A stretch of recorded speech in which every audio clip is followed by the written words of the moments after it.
നമുക്കിന്ന് പീച്ചിങ്ങയും ചെമ്മീനും ചേർത്ത് നല്ല അടിപൊളിയായിട്ടുള്ളൊരു കറി ഉണ്ടാക്കിയാലോ? അപ്പൊ വേഗം തന്നെ ഒന്ന് കണ്ടു നോക്കൂ. നമുക്കിന്ന് അടിപൊളിയായിട്ടുള്ളൊരു പീച്ചിങ്ങയും ചെമ്മീനും ചേർത്ത കറി ഉണ്ടാക്കാം.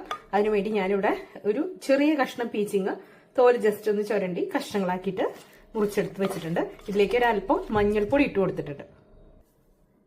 ഇനി ഇതിലേക്ക് പുളിക്ക് വേണ്ടിയിട്ട് ഒരു 2 കഷ്ണം മാങ്ങ, അത്രയും മതി, ഒരുപാട് പുളിയുടെ ആവശ്യമില്ല. ഇനി നിങ്ങൾ എടുക്കുന്ന ക്വാണ്ടിറ്റി കൂടുതലാണെങ്കിൽ അതിനനുസരിച്ച് ഇടാനായിട്ട് മറക്കരുത്. 3 പച്ചമുളക്, പച്ചമുളകിലാണ് ഈ കറിയുടെ എരിവ് വരുന്നത്. അതുപോലെ ഒരു ചെറിയ കഷ്ണം ഇഞ്ചി, ഇത്രയും നമുക്ക് കഷ്ണങ്ങളായിട്ട് ചേർത്ത് കൊടുക്കാം. ഇനി നമുക്കിതിലേക്ക് ആവശ്യത്തിന് വെള്ളം ചേർത്ത് നല്ലതുപോലെ ഒന്ന് വേവിച്ചെടുക്കണം. ഈ സമയത്ത് ഞാൻ ചെമ്മീൻ ചേർക്കുന്നില്ല, കാരണം എന്റെ കയ്യിൽ വളരെ ചെറിയ ചെമ്മീനാണ്. അതുകൊണ്ട് തന്നെ ഇതൊന്ന് കുക്കായതിനു ശേഷമാണ് ചേർത്ത് കൊടുക്കുന്നത്.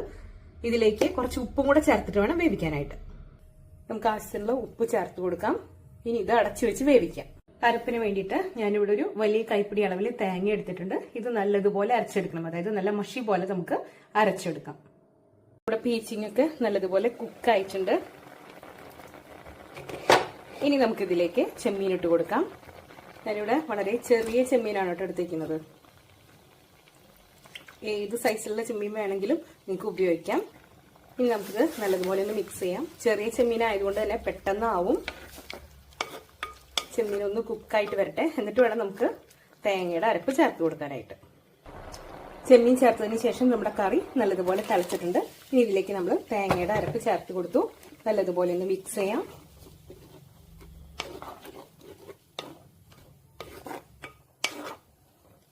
ഇനി ഈ ഒരു ചൂടിന് തന്നെ നമ്മുടെ കറി നല്ലതുപോലെ തിളച്ചോളും. പ്രത്യേകിച്ച് നമ്മൾ ഈ ഒരു മൺചട്ടിയിലൊക്കെ വെക്കുമ്പോൾ അതിന് തന്നെ നല്ല ചൂടായിരിക്കും. ഇനി നിങ്ങൾക്ക് പച്ചമുളക്, ഈ ഒരു പച്ചക്കളർ അല്ലെങ്കിൽ ഈ ഒരു കളർ താല്പര്യം ഇല്ലെങ്കിൽ പച്ചമുളകിന് പകരമായിട്ട് മുളക് പൊടി ചേർക്കാവുന്നതാണ്.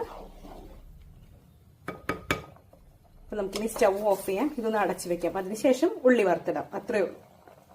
ഇനി നമുക്കിതിലേക്ക് ഉള്ളി വറുത്തിടാം. അതിന് വേണ്ടിയിട്ട് ഞാനൊരു കടായിലോട്ട് കുറച്ച് വെളിച്ചെണ്ണയാണ് ഒഴിച്ചേക്കുന്നത്. ഇതിലേക്ക് ചുമന്നുള്ളി ഇട്ട് കൊടുക്കാം. ഇനി ഇതിലേക്ക് കുറച്ച് കരിവേപ്പില ഇട്ട് കൊടുക്കുന്നുണ്ട്.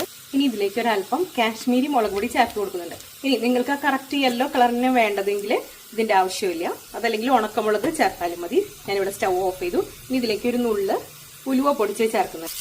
ഇനി നമുക്കിത് നമ്മുടെ കറിയിലോട്ട് ഒഴിച്ചു കൊടുക്കാം.